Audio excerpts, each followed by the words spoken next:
بسم اللہ الرحمن الرحیم۔ السلام علیکم۔ بنی اسرائیل میں ایک نیک شخص کسی پہاڑ کے ایک غار میں رہا کرتا تھا۔ نہ لوگ اس کو دیکھتے اور نہ وہ لوگوں کو دیکھتا تھا۔ اس کے ہاں پانی کا ایک چشمہ بھی تھا۔ وہ اس سے وضو کرتا اور پانی پیتا۔ وہ زمین میں اگے ہوئے پھلوں سے غذا حاصل کیا کرتا، دن کو روزہ رکھتا اور رات کو قیام کرتا تھا۔ وہ عبادت میں بالکل سستی نہ کرتا اور اس پر سعادت کے آثار نمایاں تھے۔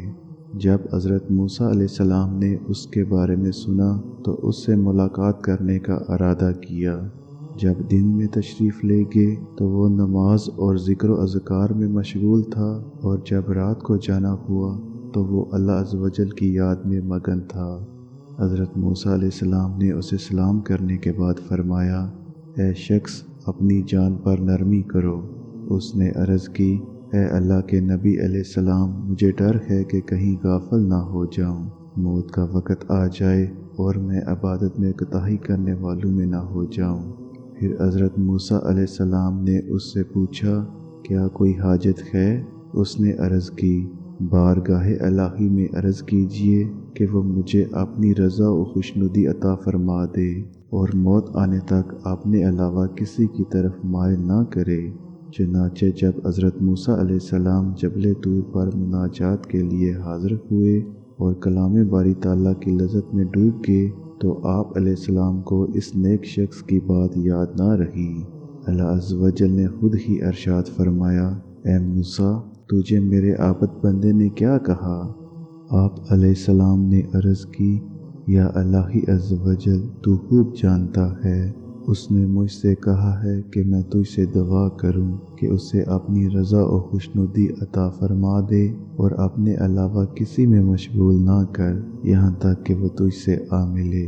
اللہ عز و جل نے ارشاد فرمایا، اے موسیٰ، اسے جا کر کہہ دو کہ وہ دن رات میری جتنی چاہے عبادت کر لے، پھر بھی اپنے گزشتہ گناہوں اور برائیوں کی وجہ سے جہنمی ہے، اور مجھے اس کی ایسی ذلیل اور رسوا کن باتوں کا بھی علم ہے جو میرے علاوہ کوئی نہیں جانتا۔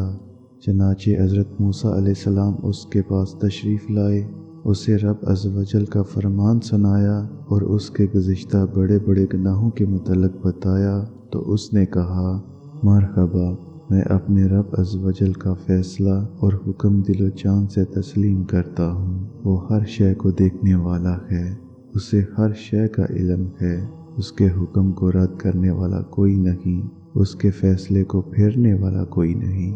یہ کہہ کر وہ بہت زیادہ رونے لگا اور عرض کی، اے موسیٰ علیہ السلام، اس کی عزت و جلال کی قسم، وہ اگر مجھے اپنے دروازے سے دھتکار بھی دے تو میں اسی کے در پر پڑا رہوں گا، کبھی نہ ہٹوں گا، اور اگر مجھے جلا دے یا میرے ٹکڑے ٹکڑے کر دے تو بھی میں اس کی بارگاہ سے کبھی نہ پھروں گا۔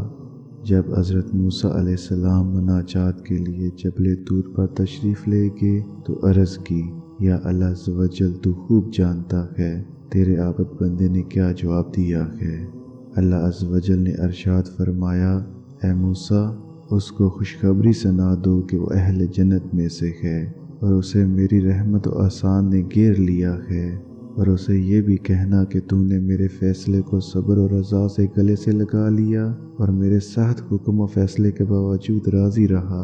اب اگر تیرے گناہوں سے زمین و آسمان اور درمیانی فضا بھی بھر جائے اور تمام سمندر بھی بھر جائیں تو بھی میں تیری مغفرت فرما دوں گا، کیونکہ میں بہت کریم اور بخشنے والا مہربان ہوں۔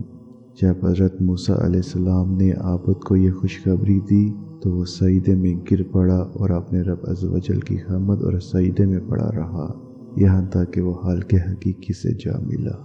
اے شک میں پڑھنے والو، کب تک تمہیں تمہارا رب بلاتا رہے گا اور تم جواب دینے سے اعتراض کرتے رہو گے؟